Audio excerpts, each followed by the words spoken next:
நல்லாட்சினா எடப்பாடியார் தான். இனிமே கண்ணை மூடிட்டு கடலை எண்ணெய் வாங்கலாம். ஏன்னா மந்த்ரா கடலை எண்ணெய் இதயத்தின் தயாரிப்பு. வறுக்க பொரிக்க ஏன் எல்லா சமையலுக்கும் மந்த்ரா தான். மந்த்ரா கடலை எண்ணெய், அபார ருசி, ஆரோக்கியமான உடல் நலம்.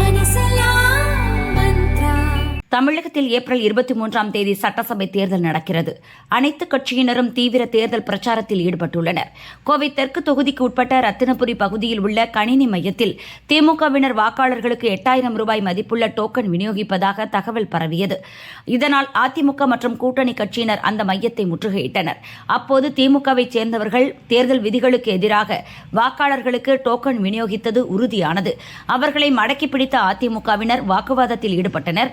தேர்தல் பறக்கும் படை அதிகாரிகள் காவல்துறையினருக்கும் தகவல் தெரிவித்தனர்.